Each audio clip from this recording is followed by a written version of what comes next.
We live in a world where we are surrounded by water, allowing us to live off the grid, using it to clean dishes, cool engines, flush toilets, and make our own drinking water. All is in harmony when the seawater stays where it's supposed to, outside of our boat. But leaks are a normal part of boat life. It's always a battle, us versus the boat, to track down and stop a leak as soon as we can. We check the bilges religiously, listening for the distinct whirring sound of the bilge pump, returning water to its rightful place. Sometimes the source of the water and solution are obvious, and with the right spare parts, a quick fix.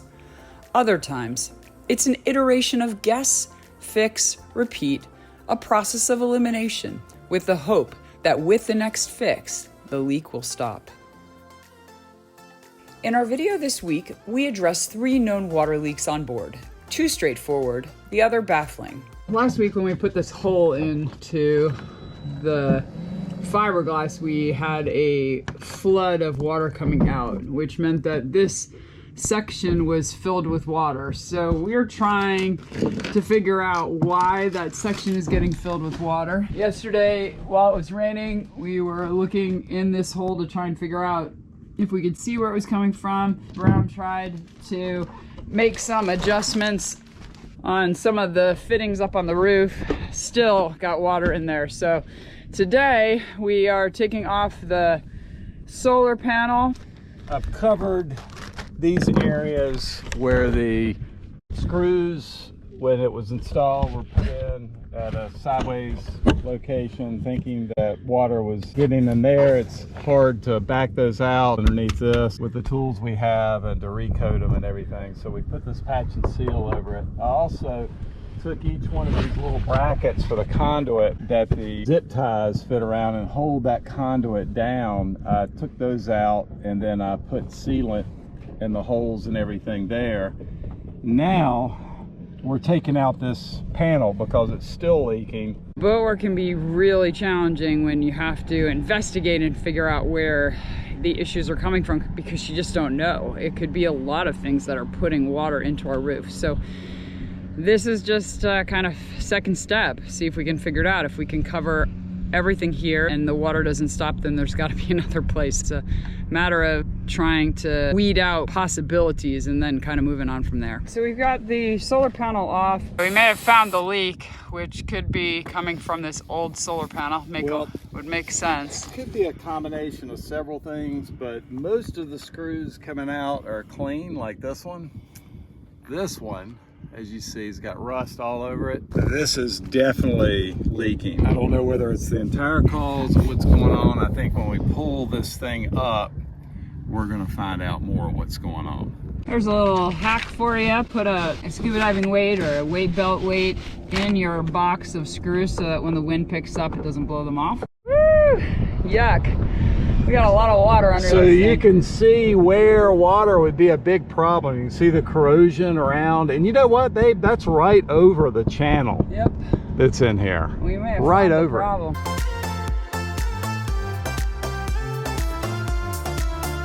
You got to carry plenty of this stuff.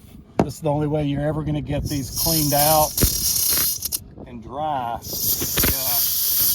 So you can prep them for the epoxy. Otherwise, the epoxy's not going to hold. Making some progress here, getting ready to epoxy all these holes so that there's no more leakage, we hope. Brown cleaned them out really well with acetone and air, so they're ready. What we've learned is nobody cares about your boat like you do, and oftentimes people that work on boats don't own boats, so they haven't experienced real life repercussions of incorrect ways of doing things. Here is a very fundamental thing, and it's just properly preparing and attaching deck hardware, which is basically what this solar panel has.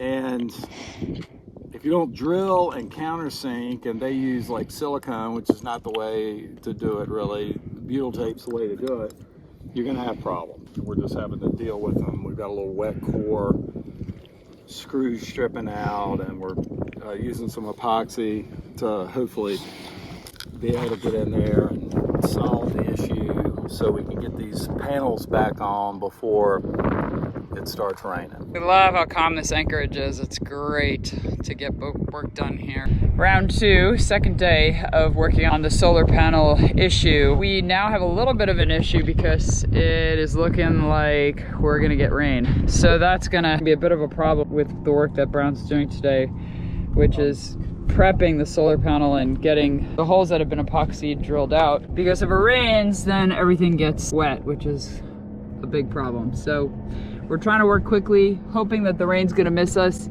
Blue skies in the opposite direction, but unfortunately, this could be an issue. So we're working with butyl tape for the first time. Not really sure if we're doing this right. I guess we're gonna find out pretty quickly.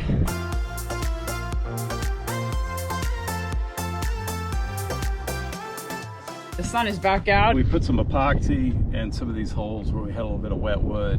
Wet wood's a tricky one because really you just got to tear it all out before and put in new wood. But I don't think it was a whole lot, and we're hoping that this epoxy reinforcement is going to enable the screw to bite. So what we need to do, I've got the epoxy. It's been about 24 hours, and I need to drill the hole. We're going to use butyl tape on the bottoms of these because this stuff always seals, it never dries, which is an advantage, especially when you have two surfaces come together, fills the gap, it operates as a sealant. We've got a little bit extra around the screws, hopefully not too much extra where it's going to bite into the widened bit and form a seal. You want to do that with a wider bit to give yourself area for this stuff to bite in, and we're just hoping this is going to spread out. We're hoping it's going to provide a sealant that's going to last for the life of the boat. Nice. Mr. Butyl Tape Mustache Man. With these countersinks that I did, hopefully it'll form a spot in there and around the screw to where nothing can leak in. I'm doing this manually so don't strip them, and you can see the butyl tape pressing out, plus that little ring that I put up underneath is pressing into the enlarged hole. We've got some issues with our crossbeam bolts. There's water ingress and we need to stop that. So we're really thankful. Travis, who also owns a Leopard 44, is here and he has already done this. So he's gonna make sure that we do it correctly. So we're very thankful for Travis. Yeah. Yeah, that was loose. It doesn't really matter. You can take it all the way off or leave a thread on it. I'm gonna come take a look at what you're doing. Oh, not in the front. All right. Okay. And then so we'll wrap it around, and then when you start tightening up in there, it's going to push the butyl into that crack. I've got a bigger gap. They all have like a big gap. Is that the same with your boat? No, that's I know. weird. On the bottom stern one, it looks like corrosion. Well, it's just salt. I mean, it doesn't seem like it's rusting anything. Right, but Right, there's some oxidization. Seen this backside, and now here is the man himself. Right. on the bottom. Yeah. Yep.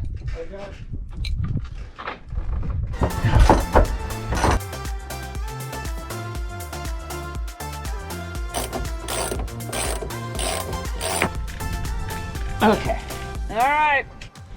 Look at how good Travis is. He's cleaned up this whole mess, and now he's actually caulking it for us. Like they cross-threaded that bolt. Yeah. Oh, so it just needs to be cleaned, or do you think it's cross-threaded? Definitely clean. All right, so what do you need to clean it? What can I bring you? Little toiling if you got like a little wire brush or anything. Yep. At least the threads aren't damaged. That should be pretty good. Were you having any water down there? Yes. Oh, okay. Look Well, that's what we like about that. at this mess. The whole boat. Dude, you rocked it. You rocked Thankful it. for Oh, Travis. I don't know man. what we would have done if it wasn't for Travis. Look at it. Oh. Well, it's just, that's where boaters can relate. Now I can help somebody else. Total You know, disaster. Oh, I think somebody helped me. Free tip here, when you leave your boat, turn your water pump off. And the reason is, if something goes wrong on the boat, you lose all of your water. It pumps out. We just learned that lesson. We were on board, we were anchoring, and during the anchoring, the water pump went off, and like I didn't think about it instantly, but then, you know, 30 seconds later, I'm like, the water pump is still going off. That's not right. And I was able to turn it off. Well, we have a big leak. One of our PEX valves broke, or there's a split in it. Epoxy. Yeah, right. And Is that the split right there? Yeah. And then, Ah, the culprit. It just needs to be replaced. Again, Travis to the rescue. I ought to go into town and just get a replacement. Sure. Do they have them, you think? Oh, that's a they've got third that. world country type thing. PEX is like what they used to. Which means we're not going to find it. Right. So this was Yeah, filled right with across the water, street from, Bubba. as was our bilge. Anyway, the other tip I'm going to give you, second tip, when you store something under the berths in those compartments, make sure it's waterproof. We had a box that I thought was waterproof, clearly not.